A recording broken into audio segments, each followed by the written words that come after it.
మహిళలు అత్యంత భక్తి శ్రద్ధలతో పూజించే నాగుల పంచమి పర్వదినాన్ని పురస్కరించుకొని కరీంనగర్ పట్టణంలోని యజ్ఞ వరాహస్వామి ఆలయానికి భక్తులు పోటెత్తారు. దేవాలయంలో వెలసిన పాముల పుటలో పాలుపోసి మొక్కులు తీర్చుకుంటున్నారు భక్తులు. ఇక నాగుల పంచమి సందర్భంగా ఆలయం వద్ద నెలకొన్న భక్తి పార్వశ్యంపై మరింత సమాచారం మా ప్రతినిధి శ్రీకాంత్ తెలియజేస్తారు. శ్రావణ మాసం ఆరంభం, అందులోనూ శ్రావణ తొలి సోమవారము ప్రత్యేకతతో పాటు నాగుల పంచమి కూడా ఈరోజు ఉండడంతో మహిళలు పెద్ద ఎత్తున తెల్లవారుజాము నుండే కూడా పాముల పుట్ట వద్దకైతే బారులు తీరుతున్నారు. ప్రస్తుతం మనం యజ్ఞవరాహస్వామి దేవాలయం వద్ద ఉన్న పుట్ట వద్ద ఉన్నాము. మహిళలు పెద్ద ఎత్తున కూడా ఇక్కడ భారీగా చేరుకొని పుట్టకు పాలు పోసి తమ మొక్కులు చెల్లించుకుంటున్నారు. మనతో పాటు కొందరు మహిళలు ఉన్నారు, వారిని అడిగి తెలుసుకుందాం. చెప్పండి, నాగుల పంచమి ప్రత్యేకత ఏంటి? మీరు ఎన్ని సంవత్సరాల నుంచి ఈ పుట్ట వద్దకు వస్తున్నారు? మీకు ఎలా అనిపిస్తుంది? చాలా బాగుందండి. ఇక్కడ చాలా పవిత్రమైనది. నాగుల పంచమి అంటే బాగా మాకు ఇష్టమైన దేవుడు.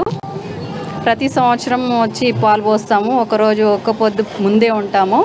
పొద్దున నిలారం ఉండేసి పాలు పోస్తాము. చాలా బాగా అనిపిస్తుంది. యజ్ఞవరాల స్వామి గుడి దగ్గరే ఉంది. చాలా పవిత్రమైన పుట్ట ఇది.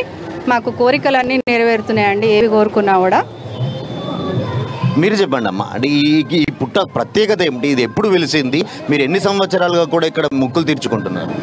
50 సంవత్సరాల క్రితం నుంచి మా అమ్మ వాళ్ళు చూసిండ్రు. ఏ మల్లికార్జున స్వామికి, ఏ దేవునికి పూజ చేసినా పుట్ట బంగారం కావాలంటే ఇక్కడికి వచ్చి సప్పుడుతో తీసుకెళ్ళిండ్రు. తర్వాత నాకు సంతానం లేకపోతే ఇక్కడ ప్రతి మంగళవారం 11 మంగళవారాలు పూజ చేయించిండ్రు. అదే నెల పోయి మాకు 3 పిల్లలు. ఈ పేరే పెట్టుకున్నాం. ఇక్కడనే పూజ చేస్తాం.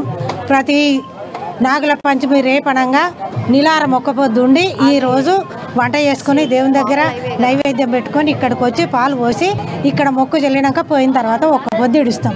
మా పిల్లల పేర్లు అదే ఈ పూజనే చేస్తాం. ఏ దేవుడు ఏ పని కార్యక్రమం మొదలు పెట్టుకున్నా ఈ దేవునికి దండం పెట్టుకుని చేసుకుంటాం.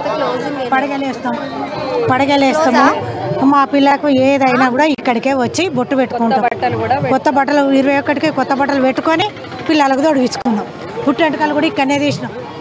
మొత్తానికి గత 50 సంవత్సరాల క్రితం వెలిసిన ఈ పుట్ట చాలా ప్రత్యేకత కూడా సంతరించుకుంది. తాము కోరిన కోరికలన్నీ కూడా ఈ నాగతల్లి నెరవేరుస్తుందని చెప్పేసి భక్తులు ఆశాభావం అయితే వ్యక్తం చేస్తున్నారు.